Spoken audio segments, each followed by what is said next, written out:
आपलं कसं म्हणजे आपला कर्नाटक फार वेगळा आहे. फक्त आता मागच्या वर्षी ते शेगावचं ते ठेवता ठेवायचं वर्ष कन्सेप्टला एक आपण नुसतं लावून राहिलं काय असं म्हणजे कसं आता तू गावातच आहे समजा पण फक्त कीर्तनात तिथे येतो आणि पुन्हा कधीच आपली ते असं तरी असं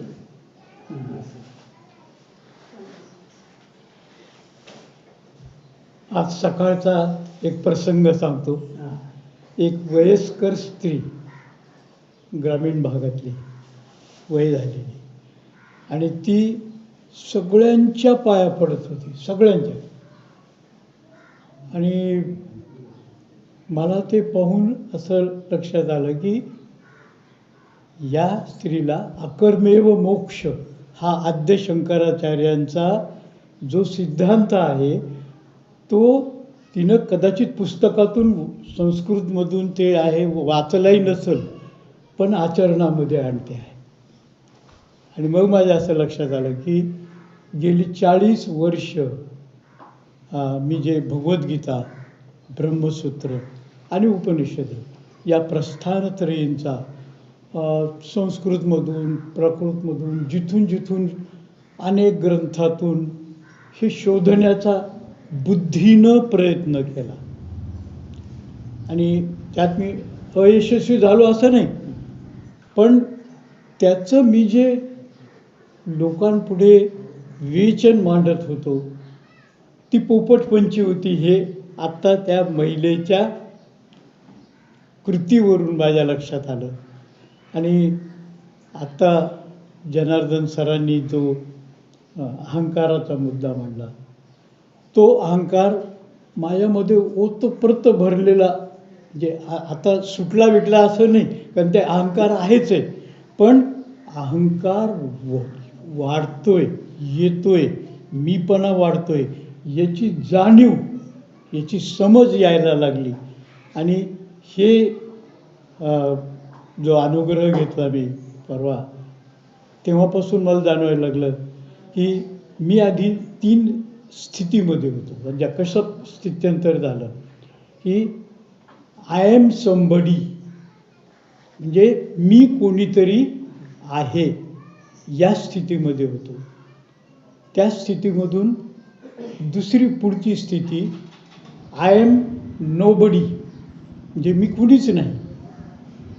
आणि मी कुणीच नाही हे समजलं तरीही याच्या पलीकडे एक स्थिती आहे. आणि ती स्थिती की आय एम एव्हरीबडी, मी सर्वत्र आहे. आणि जे परमेश्वर आहे तो परमेश्वर सर्वाभूती आहे.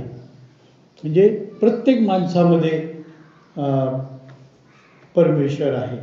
आणि ही जाणीव जेव्हा ज्ञानाला भक्तीची जोड मिळते, म्हणजे देण्याच्या वृत्तीमध्ये तर आपण असतोच, पण देण्याच्या वृत्तीला जेव्हा भक्तीची जोड मिळते तेव्हा मग हे सर्वत्र ईश्वराचा अनुभव हा लक्षात येतो.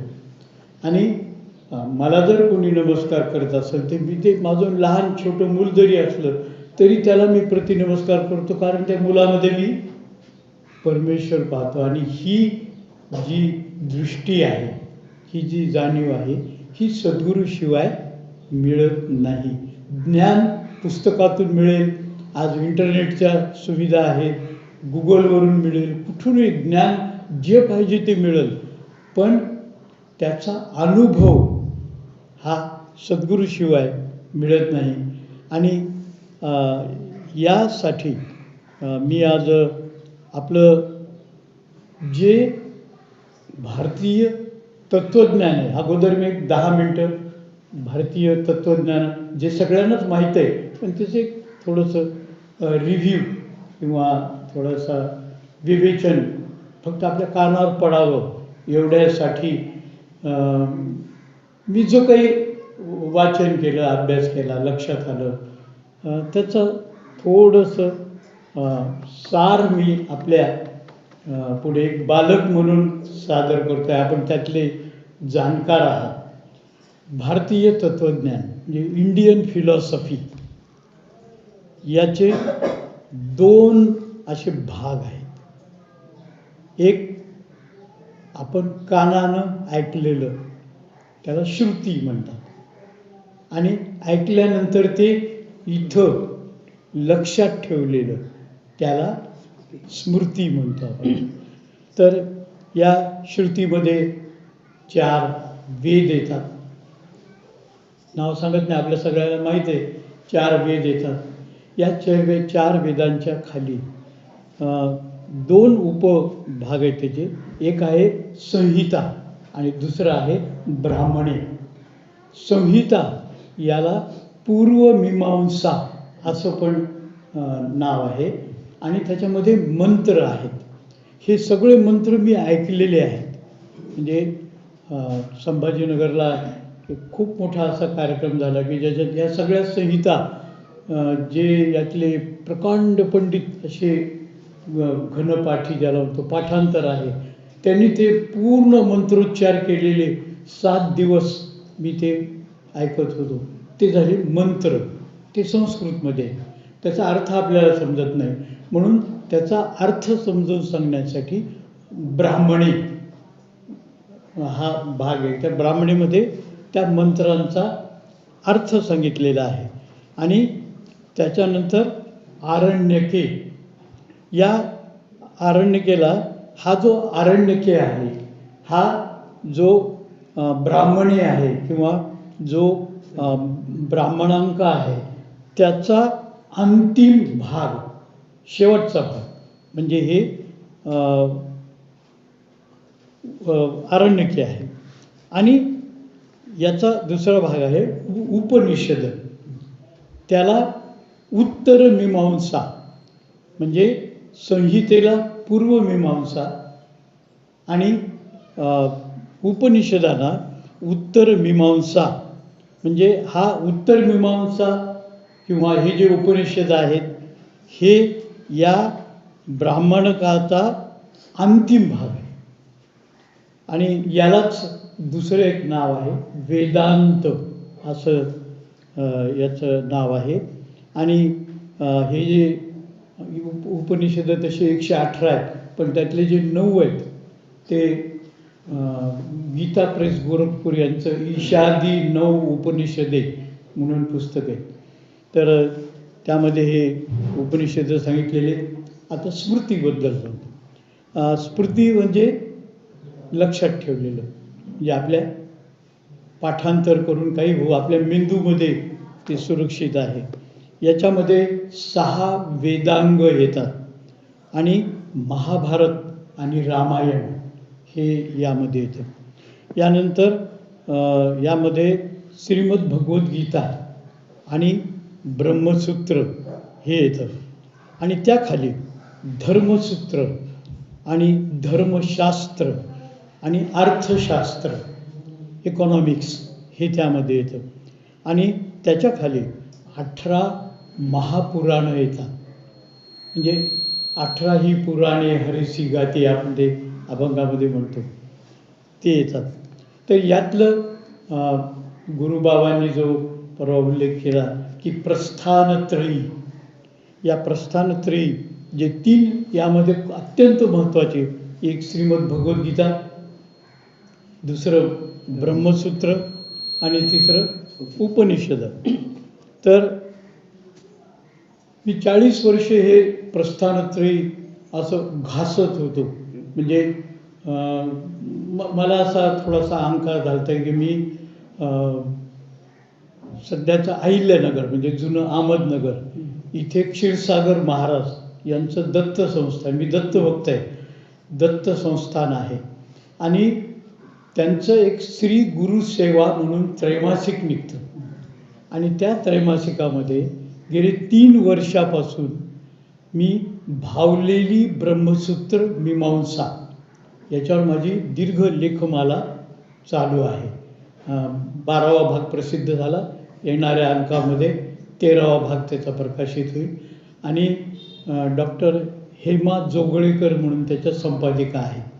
तर त्यांनी मला फोन केला की आम्हाला हे तुम्ही जे लिहिता, म्हणजे मी जे लिहितोय ते ब्रह्मसूत्र हे आजच्या IT क्षेत्रामध्ये, इन्फॉर्मेशन टेक्नॉलॉजी क्षेत्रामध्ये, सॉफ्टवेअर टेक्नॉलॉजी क्षेत्रामध्ये जे एअर कंडिशनमध्ये 12-12 घंटे 14-14 घंटे काम करतात, त्यांना जे मनोकायिक आजार होतात, पाठदुखी आहे, मानदुखी आहे, ब्लड प्रेशर आहे, मधुमेह आहे, तर ब्रह्मसूत्रांमध्ये अशी काही सूत्र आहेत, म्हणजे 555 ब्रह्मसूत्र आहेत. तर त्याच्यामध्ये अशी काही 2-4 सूत्र आहेत की ती आजच्या या सुशिक्षित तरुण पिढीला त्या 2-4 ब्रह्मसूत्रांचा जर अवलंब केला तर त्यांचे हे मनोकायिक आजार पळून जातील, दूर होतील, नष्ट होतील, किंवा ज्यांना झाला नाही त्यांना कधीही तो होणार नाही. म्हणून मी स्वतः MSc PhD आहे, त्यामुळं मी विज्ञाननिष्ठ आहे. अध्यात्म आणि विज्ञान यांची जोड घालायची, आणि ती कशी घालायची? मी स्वतः PhDचा गाईड आहे, 11 जणांना गाईड केले. सध्याही यशवंतराव चव्हाण मुक्त विद्यापीठात PhDच्या विद्यार्थ्यांना गाईड करतो. म्हणजे ॲनालिटिकल ॲप्रोच, की त्याचं चिकित्सा करायची, त्याच्या मुळापर्यंत जायचं. आणि कुंभराशीचा असल्यामुळं वरवरचं ज्ञान नाही, मुळापर्यंत जायचं. म्हणजे तमाशा देखणे काय, तो घुसके देखणे का, म्हणजे खोलापर्यंत जायचं. आणि मग ते अंगात भिनलेलं जे होतं त्यातून या ब्रह्मसूत्रावरची लेखमाला सुरू आहे, की आजच्या तरुण पिढीला जे असे कधी सत्संगामध्ये बसत नाहीत, किंवा जे याला आउटडेटेड किंवा म्हातारपणी करायची गोष्ट आहे, अशा लोकांसाठी ते वैज्ञानिक पद्धतीनं त्यांना पटवून देण्याचं काम या तरुण पिढीला मी करतोय म्हणण्यापेक्षा माझ्याकडून गुरुमाऊली करून घेते. तर यावर मी एक सत्संग घेतला होता संभाजीनगरला.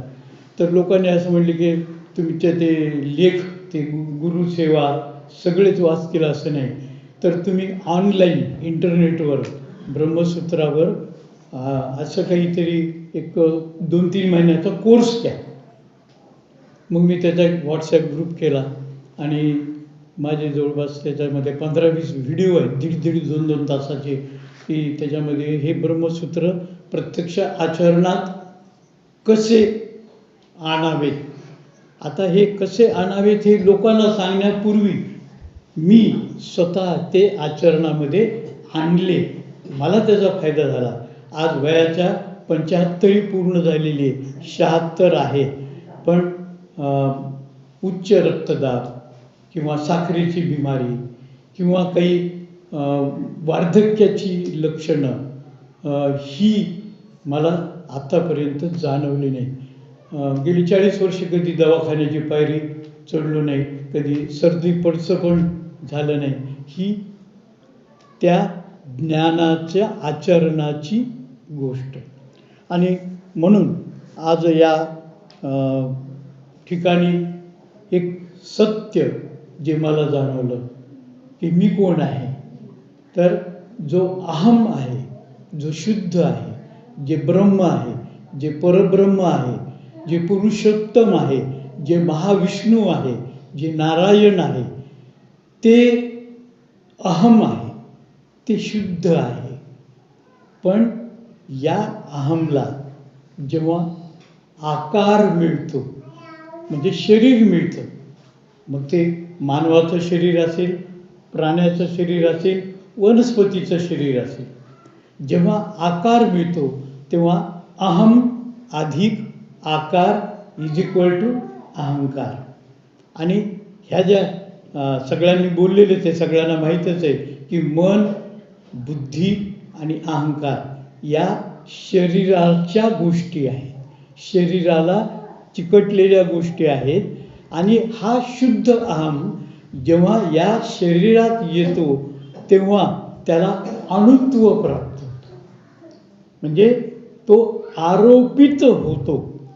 तो जो जीवात्मा आहे, तो जो सूक्ष्म जीव आहे, तो या शरीराच्या मध्ये अडकल्यानं त्याच्यावर दोषारोप होतो, तो आरोपित होतो. काय आरोपित होतो? की या 3 गोष्टी तो जीवात्म्याला त्याचं आवरण चढतं. जसं आपण संत्र किंवा मोसंबी ते आवरण काढून घेतो का नाही, ते आवरण या 3 गोष्टींचं चढतं. आणि हे आवरण याच्यावर ईशावास्य उपनिषदामध्ये खूप सांगितलेलं आहे. पण अगदी सोप्या याच्यामध्ये मी सांगतो की हे जे आवरण आहे, या आवरणाला त्या आवरणाच्या आतमध्ये राहूनच मुक्ती मिळवता येते. हे ब्रह्मसूत्रातलं 4-4-15 नावाचं जे सूत्र आहे, म्हणजे भाग 4 पाद 4 सूत्र 15, त्याचं फक्त 2च शब्द आहेत पण महान अर्थ आहेत की मुक्तः प्रतिज्ञानात. मुक्तः प्रतिज्ञानात म्हणजे जो ज्ञानस्थितीमध्ये असतो तो मुक्त असतो. त्याच्यासाठी मुक्ती किंवा मोक्ष ही जी संकल्पना आहे ती मृत्यूनंतर मोक्ष मिळतो ही थोडीशी चुकीची धारणा आहे. आपल्याकडे आता इकडचं माहीत नाही, पण घाटावर कोणी असं कोणाचा मृत्यू झाला तर त्याच्या प्रेताजवळ असे थोडेसे दुड्डाचार्य 2-4 पंडित असे बसतात आणि ईशावास्य उपनिषद हिरण्मयेन पात्रेन सत्यशाभिषेकम दनादन संस्कृतमध्ये त्याचा अर्थही त्यांना माहीत नसतो आणि ते 18 मंत्र दना दना दना दना दना दना म्हणतात. ते मृत्यूनंतर मुक्ती किंवा मोक्ष ही संकल्पना नाहीच आहे. आता ही मला एक दिवस मी असा ध्यानस्थितीत असताना मला एक उदाहरण सुचलं स्वतःचं असं, आणि ते उदाहरण मी आता तुम्हाला सांगणार आहे. बघा माझं बरोबर आहे का उदाहरण का चूक आहे हे तुमच्यासारख्या जाणकाराकडून मला समजून घ्यायचं आहे. की आपल्याकडे तुरीची शेंग असते, म्हणजे उदाहरण तुरीचं घेतलं, भुईमुगाची पण शेंगच असते. तुरीच्या शेंगेचं उदाहरण घेऊ, कारण ते आमच्या मराठवाड्यामध्ये खूप मोठ्या प्रमाणामध्ये तूर आणि कापूस आहे. तर ती हिरवी टपोरी तुरीची शेंग आपण एक घेतली, म्हणजे उदाहरण सांगतो, आणि ती शेंग घेऊन जर अशी कानापाशी हलवली तर काही आवाज येईल का? नाही येणार. का नाही येणार? म्हणून उत्सुकतेनं ती शेंग जर अशी उघडली तर त्याच्यामध्ये 3 किंवा 4 दाणे त्यामध्ये दिसतात आणि ते दाणे एका बारीक पांढऱ्या तंतूनं त्या सालीला चिटकलेले असतात, बरोबर. आणि ते जे दाणा आहे तो म्हणजे माझ्यातला जीवात्मा आहे, आणि ती जी साल आहे ते शरीर आहे, आणि ते जे तंतू आहे ज्याने ते चिटकलेलं आहे ती आसक्ती आहे. त्या आसक्तीनं ते चिटकलेलं आहे. आता ही शेंग मी उन्हामध्ये वाळायला ठेवली, कडकडीत उन्हामध्ये, तर ती वाळल्यानंतर काय होईल? ती जी आसक्तीचा धागा आहे तो तुटेल आणि ते निखळ असं वाळल्यानंतर तो दाणा कुठे? हे महत्त्वाचं. तो दाणा कुठे? त्या शेंगेमध्येच आहे, पण शेंगेच्या सालीपासून सुटलेला आहे. आणि ती जर अशी वाळलेली शेंग मी कानापाशी घेऊन जर अशी वाजवली तर खुळखुळ खुळखुळ आवाज मला त्याच्यामधून येतो. ते मुक्त प्रतिज्ञानात, म्हणजे या शरीरामध्ये हा जीवात्मा हे जे आरोपित आहे, जो अशुद्ध स्वरूपात आहे, त्याच्यातून मोकळं होता येतं. आणि हे जे मोकळं होणं आहे हे आद्य शंकराचार्यांनी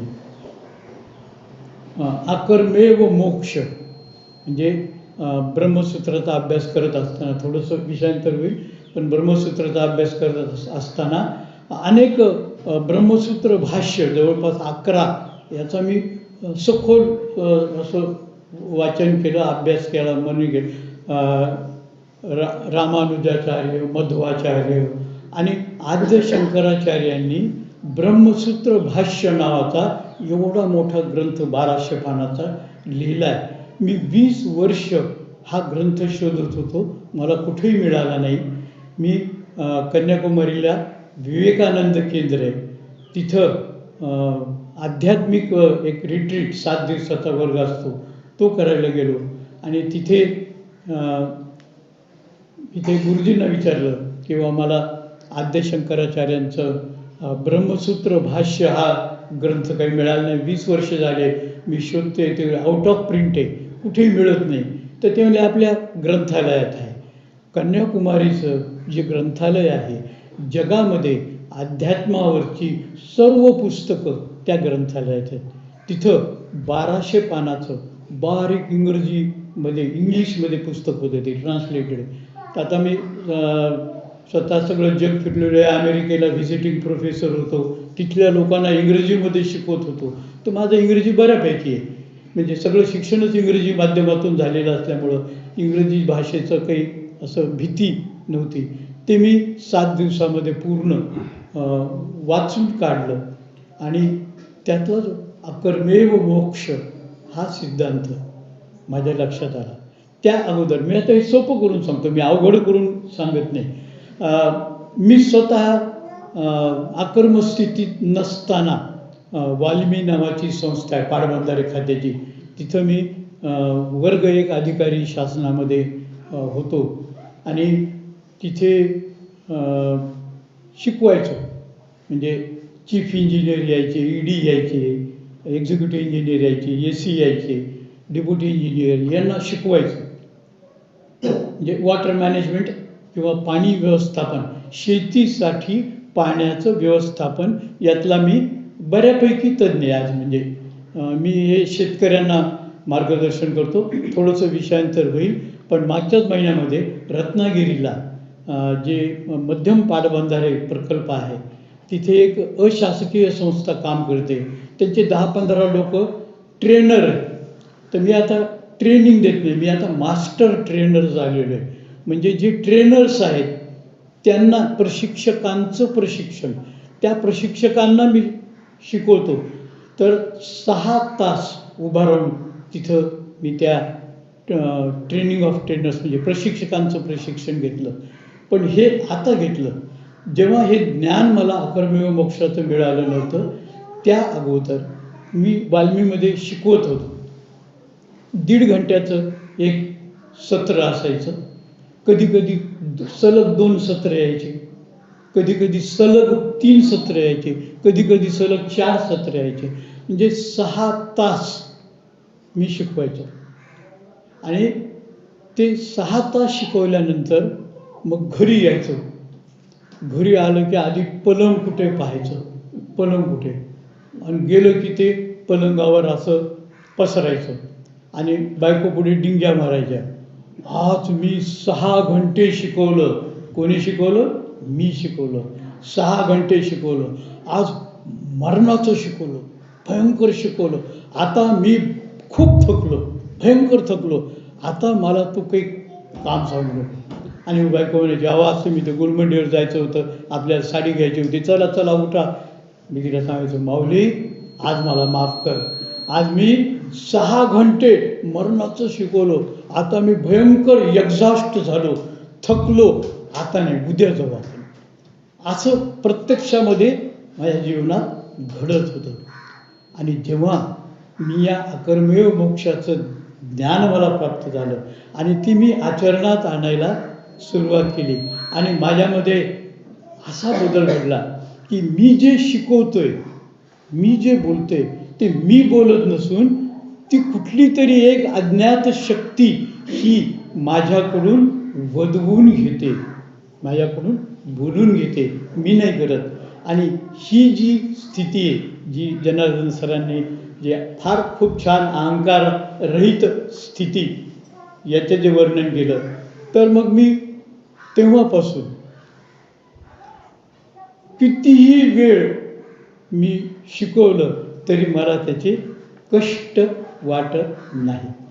हे जे अकर्मेव मोक्ष आहे की जो अकर्म स्थितीमध्ये काम करतो त्याला त्याच क्षणी मोक्ष प्राप्ती होते. मोक्ष काय असा वेगळी स्थिती नाही. आणि मग याचे फायदे काय झाले म्हणजे मी तत्त्वज्ञान सांगत नाही, त्याचे फायदे सांगतो. अकर्मेव मोक्ष हे तत्त्वज्ञान मी माझ्या आचरणामध्ये जेव्हा आणायला सुरुवात केली तेव्हा याचे मला 2-3 फायदे झाले. आणि ते फायदे तुम्हाला पण जाणवत असतील, कारण तुम्ही अकर्म स्थितीमध्येच काम करणारी मंडळी आहात. तर हा बालकाचा अनुभव बोबडे बोल तुम्ही समजून घ्या की अकर्म स्थितीमध्ये, आता अकर्म स्थिती म्हणजे लक्षात आलं की मी करत नसून माझ्याकडून करवून घेतलं जाते, मी करता नाही. जे मगाशी सांगितले की कर्ता भाव जातो. जनार्दन सर ध्यानात.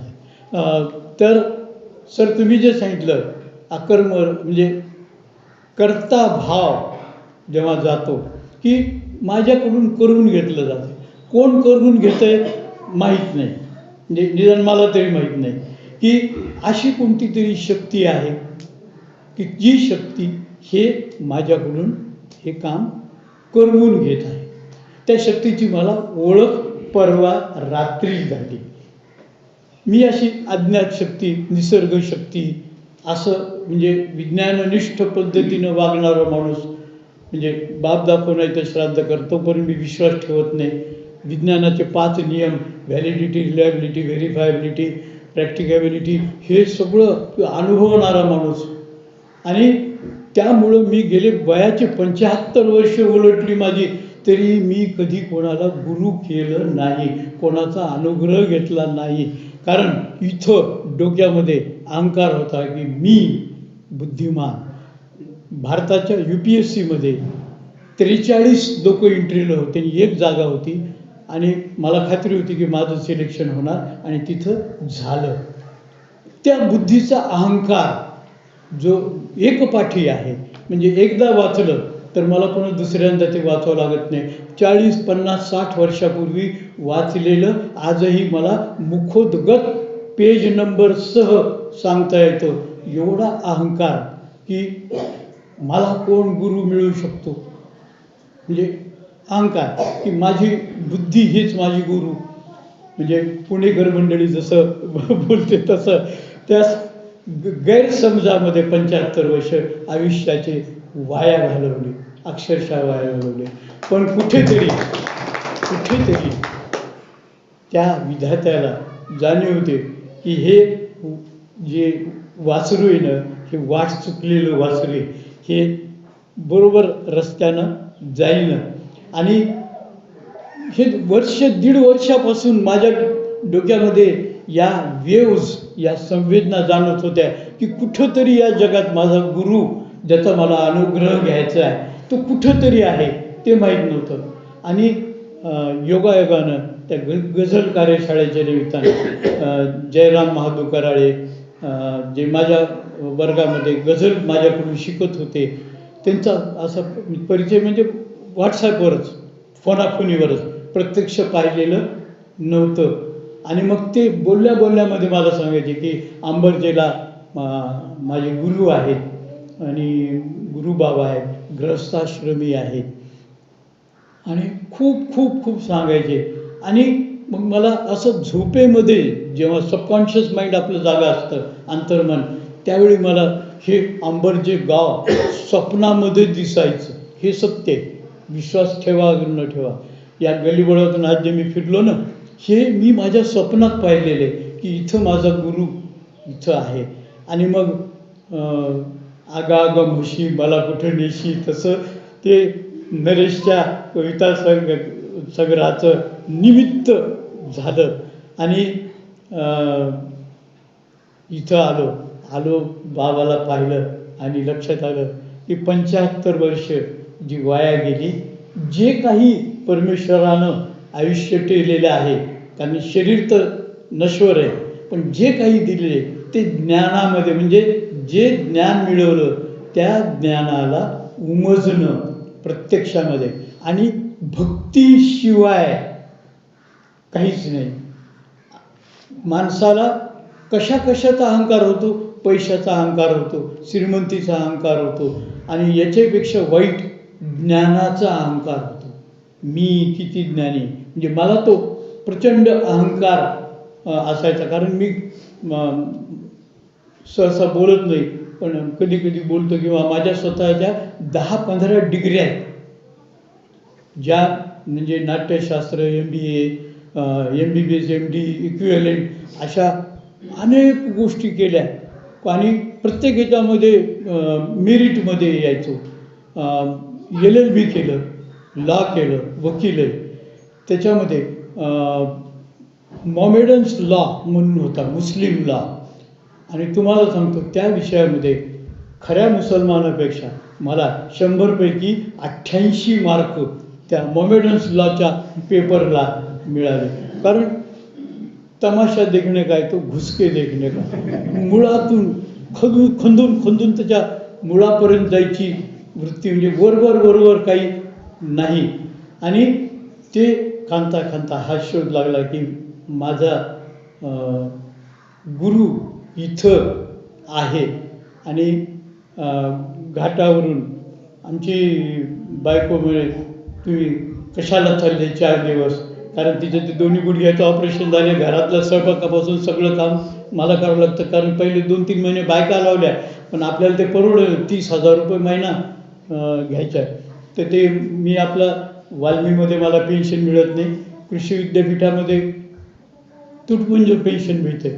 म्हणजे लक्ष्मीची तेवढी साथ नाही, पण सरस्वतीचा वरद हस्त आहे. आणि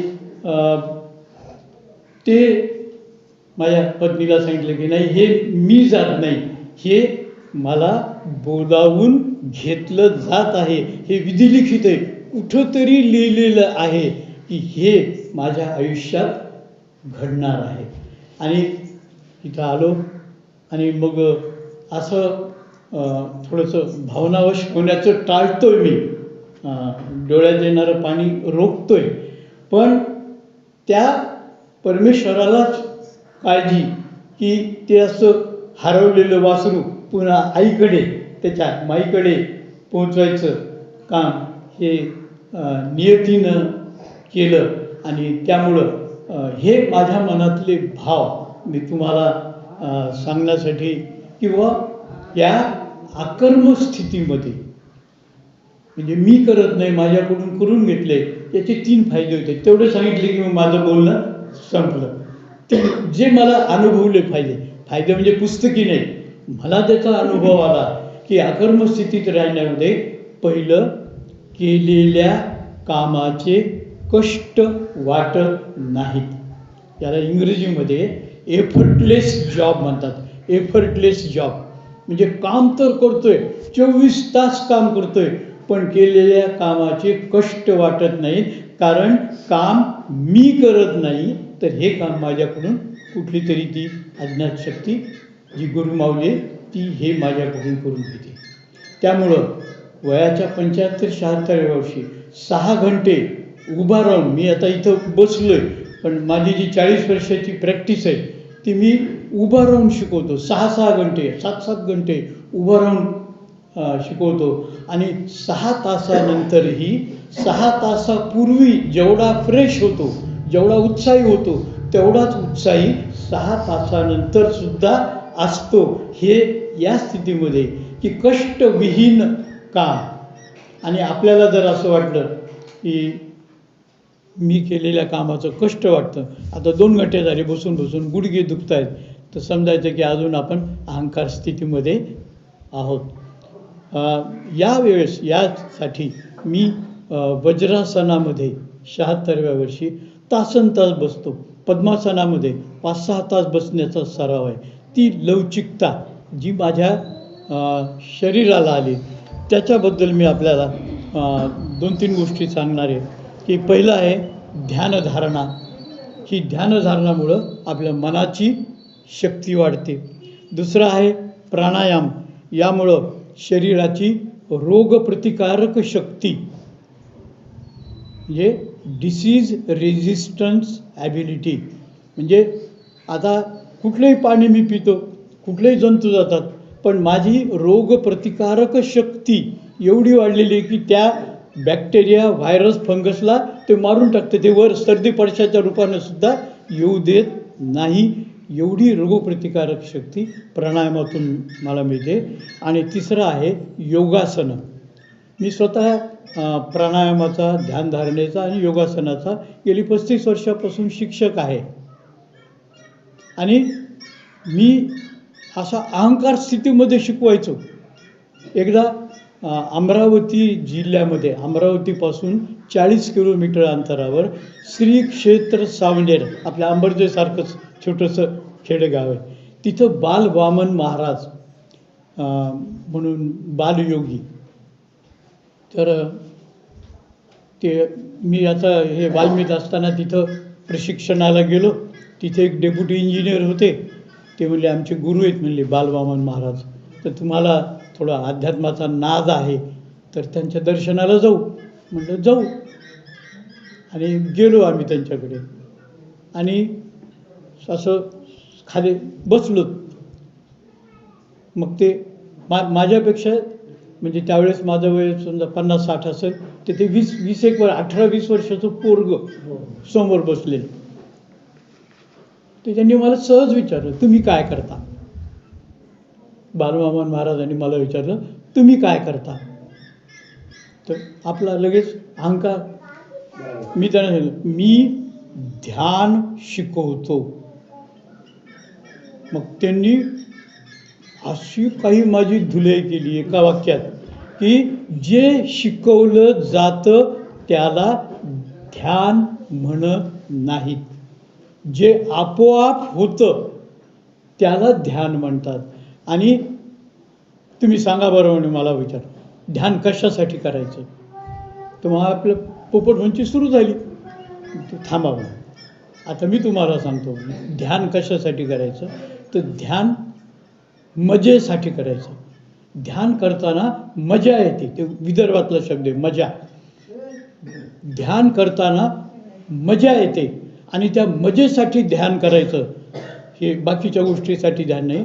ध्यान करत असताना ते आपोआप होतं आणि त्याच्यामध्ये मजा येते म्हणून ध्यान करायचं. आणि मग मी त्यांचे पाय धरले.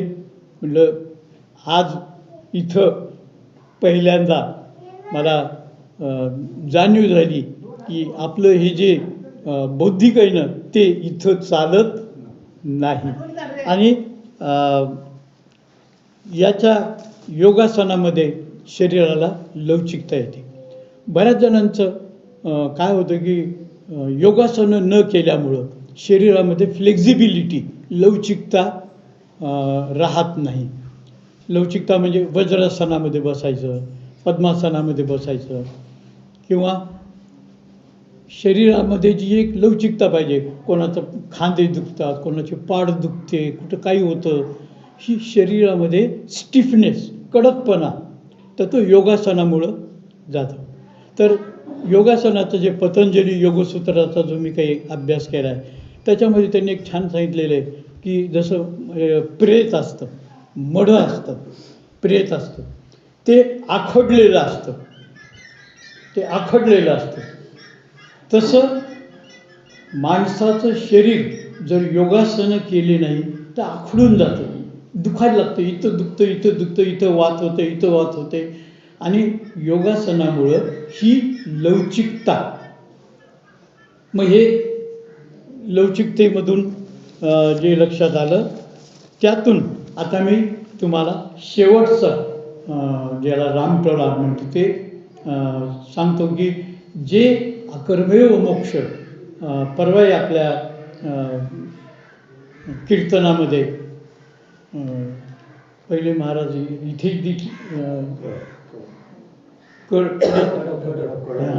त्यांनी जे उल्लेख केला ते तोच अभंग मी हे मास्तर असल्यामुळे माझे लिहून ठेवतो. म्हणजे मला ती सवय की माझ्या प्रत्येक लेक्चरच्या पॉईंट्स काढलेले असतात आणि त्यामुळं माणूस इकडं तिकडं भरकटत नाही.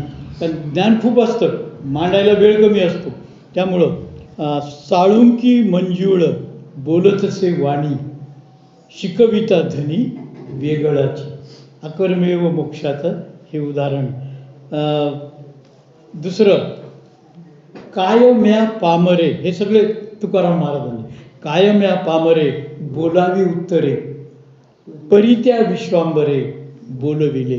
तुका म्हणे त्याची कोण जाणे कळा, वागवी पांगुळा पायाविण. आणि जो मी मागच्या वेळी उल्लेख केला होता, जो माझा अत्यंत आवडता आहे, आपुलिया बळे नाही मी बोलत, सखा कृपावंत वाचा त्याची. हे यातून जे मोक्ष किंवा अकर्मेव मोक्ष किंवा मुक्ती, मोक्ष म्हणजे मुक्ती, आणि या मुक्तीच्या ज्या 4 पायऱ्या आहेत त्याच्यामध्ये सलोकता, समीपता, स्वरूपता आणि सायुज्यता.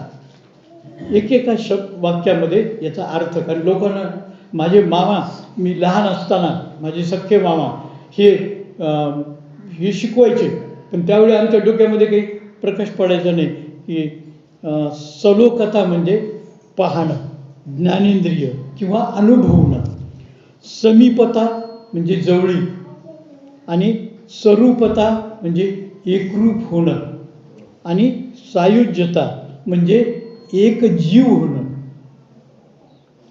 एकरूप होणं म्हणजे शारीरिक पातळीवर झालं, एक जीव होणं म्हणजे जसं माऊलीनं, ज्ञानेश्वर माऊलीनं म्हणलं की या हृदयीचे त्या हृदयी, तसं हे. आणि त्याच्यावरती अभंग प्रसिद्ध, सायुज्यता मुक्ती दे ते. तर या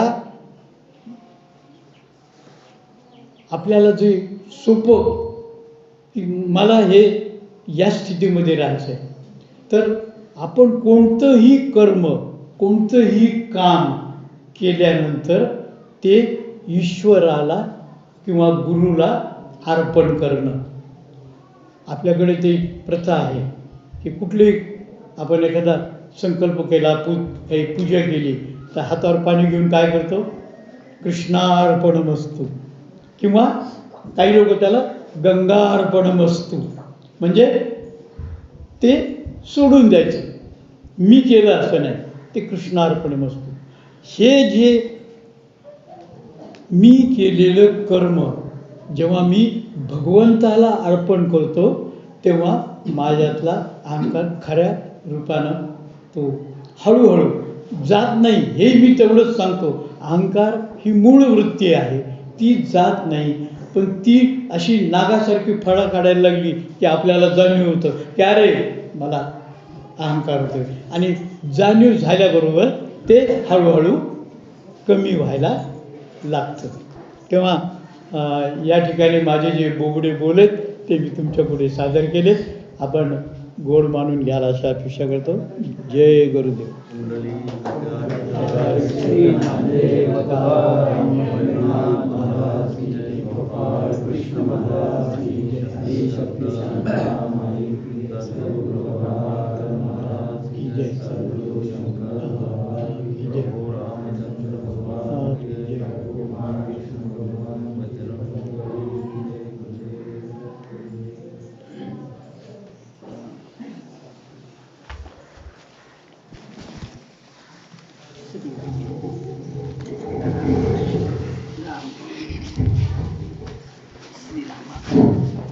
या ठिकाणी